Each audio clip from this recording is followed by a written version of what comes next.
forcément, le bilan de la course, il est très très positif. Le couple Sam-Bateau est quand même très performant. Le bateau, c'est un avion de chasse. Je pense que c'est un objectif qui est ambitieux, mais maintenant on sait qu'il est réalisable.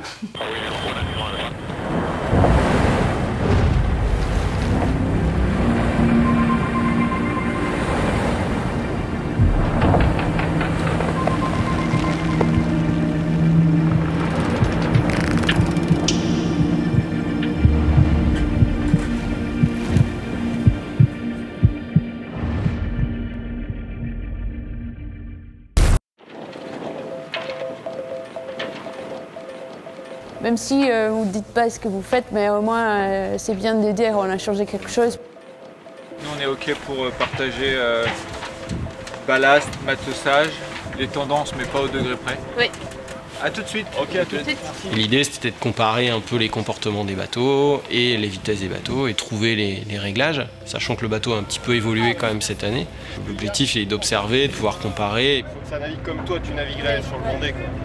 Par rapport à mon rôle de cette année, c'est vraiment d'essayer d'avoir un regard un peu global sur la préparation générale du bateau et son utilisation. Et faire en sorte qu'on n'oublie pas l'objectif final. OK, tu déroules et après tu rechoques l'avion. Allez, c'est le mauvais côté de la 3. Alors on est en jeu d'entraînement avec deux autres bateaux. Advance qui est là, derrière moi. Et Charal, Jérémy Béhu, qui est juste là derrière. Donc on fait un entraînement à 3 bateaux. Sur une navigation à la journée, l'objectif c'est de gagner.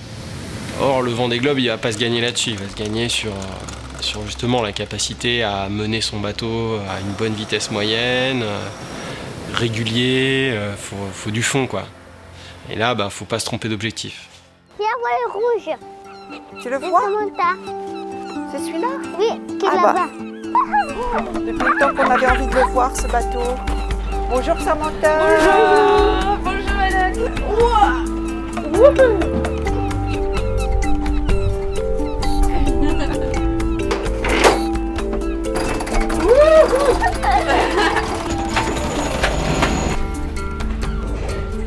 Trop bien, mais je vais penser à toi quand je passe.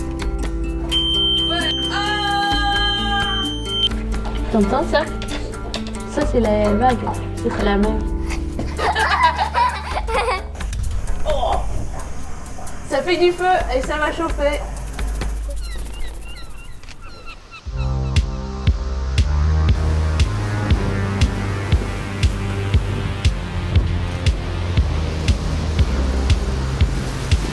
Chaque année, au pôle finit sa course au large, on se retrouve à s'entraîner avec nos concurrentes. Elle a un leader plus petit. Oui, oui.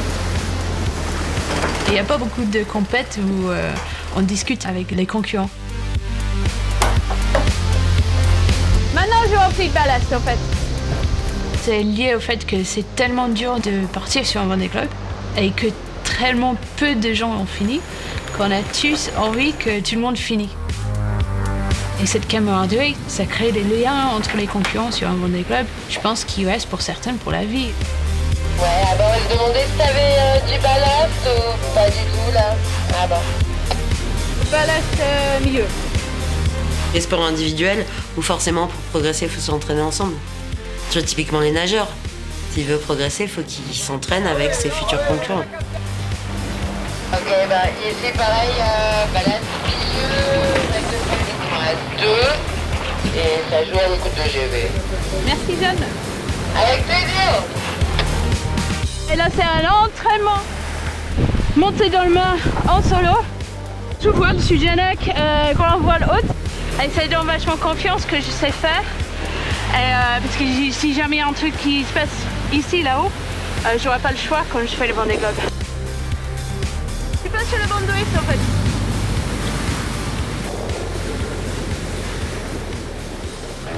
Ce que les foils ont changé, c'est que maintenant les bateaux vont très vite dans des allures où ils rencontrent la mer. Donc, le bateau va s'envoler, va retomber, va taper, et c'est ça qui rend le bateau extrêmement violent et brutal. L'objectif aujourd'hui, c'est de faire voler du plomb. Mais faire voler du plomb, ça n'a jamais bien marché parce qu'on décolle, mais l'atterrissage est dur.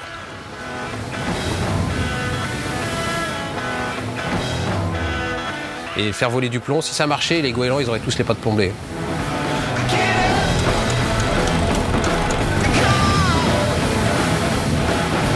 Mais tu peux rien faire, même mettre de l'eau chaude dans une tasse, ça devient un sport.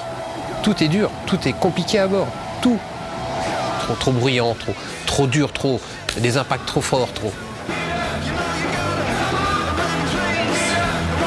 De trouver du repos et de la décontraction sur ces bateaux-là, ça devient compliqué quand même. Thomas Pesquet l'a bien comparé, puisqu'il lui a connu le Soyouz. Il a dit, le Soyouz c'est quand même plus confortable qu'un IMOCA. Il faut être soit fou, soit anglais, soit les deux pour naviguer là-dessus.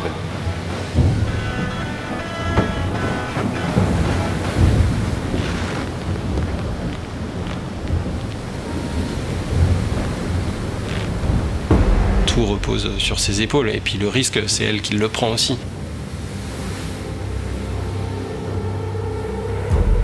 Aussi un risque forcément médical aussi plus important, plus exposé. Il faut aussi envisager des fractures parce que les bateaux peuvent s'arrêter vite dans une vague vu les vitesses où ils font. Quand il y a une sortie de route, elle est très violente. Une blessure, quand on est en solitaire, quand on est loin, c'est hyper compliqué à gérer. Ça peut très vite nous amener à un abandon.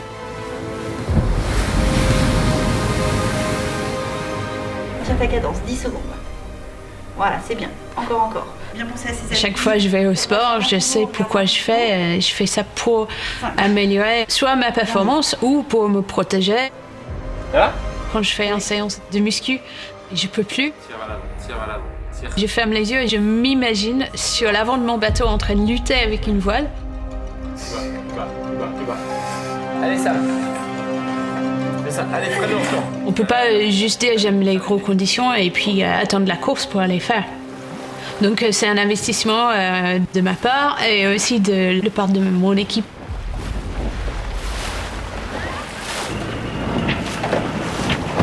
Avec l'équipe technique à bord, je peux pousser mon bateau un peu plus proche de ses limites. Et c'est comme ça que je peux partir sereine dans les conditions difficiles. Il y a eu des belles moyennes.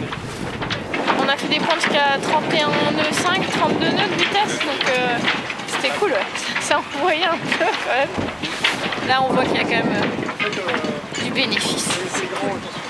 Quand j'ai besoin de retrouver vraiment la niaque de la compétition, j'apprécie beaucoup de travailler avec Anne-Claire. Moi je suis hyper positive sur les folles. Hein. Parce que c'est à la fois une ingénieure, mais c'est aussi une championne du monde. Elle emmène un rigueur de réglage. Je pense qu'il faut vraiment surtout aller au bout, que tu sois bien et qu'on casse rien, quoi. Et aussi cet esprit tueuse, et j'adore ça.